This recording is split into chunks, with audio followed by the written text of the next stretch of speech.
Hello, I'm Phil Spencer. Welcome to my series of vodcasts. In this second video, we're going to take a look at some of the downright dodgy practices that go on when buying or selling a home and how to avoid them.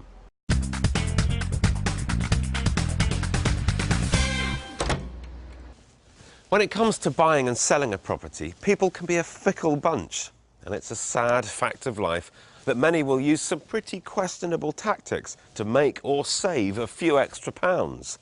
And according to new research from online conveyancers Indeed, these problems are only getting worse. First up, gazumping. This happens when a seller pulls out of an agreement with a buyer to accept a higher offer from someone new. This can leave the buyer thousands of pounds out of pocket. Gazumping really came about in the property boom of the 80s, and whilst it's less common now because prices are more stable, it does still take place, as Nikki found out. We wanted to expand the family, so we were looking for a slightly bigger house with maybe a driveway, slightly bigger garden, slightly bigger house, that we would be able to stay in for the rest of the time that we were going to be living in London. Yeah. So we put the house on the market and sold quite quickly, and then found the house that we really wanted. Did the surveys, put an offer in, it was accepted, everything was going really smoothly until 2 days before we were due to exchange, when we got a call to say that somebody had offered a lot more money and could exchange within 2 days because they were cash buyers, so we obviously couldn't match what they'd offered, and we lost the house. One of the best ways to avoid being gazumped is to move the sale along as quickly as possible. This means making sure all the legal stuff and paperwork, or conveyancing, runs smoothly.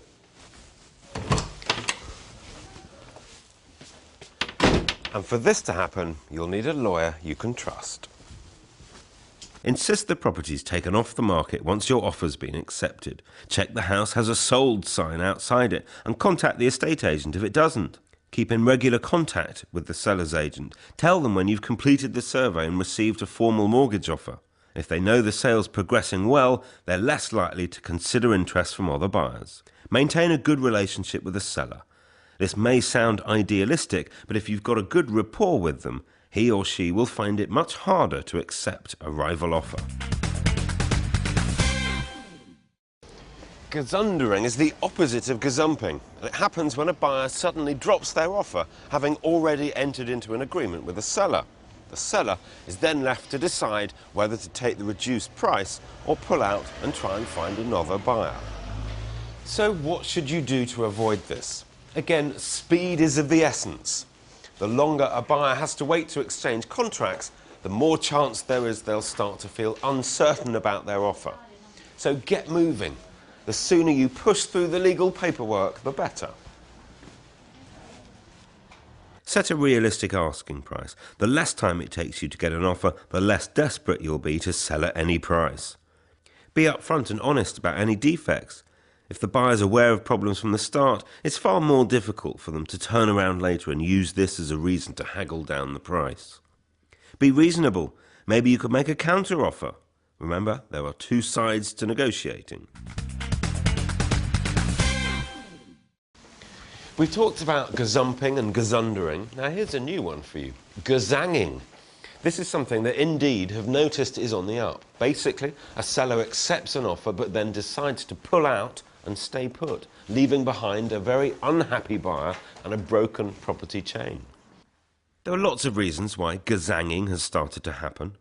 There are far fewer houses on the market, and this means that people are finding it more difficult to find their dream homes, so much so that some sellers eventually decide to stay put. Limited access to credit means that many more people struggle to secure a mortgage, leaving them high and dry when it comes to buying their next home. And uncertainty about what's happening with house prices can also make sellers reassess their plans. Now, it's impossible to completely protect yourself from gazanging, but there are some simple steps you can take to limit the risk. Establish the nature of the chain the seller's part of. If they haven't put in an offer on another property, you're more vulnerable. Get to know the seller and keep in direct contact with them throughout the transaction. This means that they're more likely to share any concerns they have with you and therefore will find it more difficult to pull out. Speed up the legal side of conveyancing.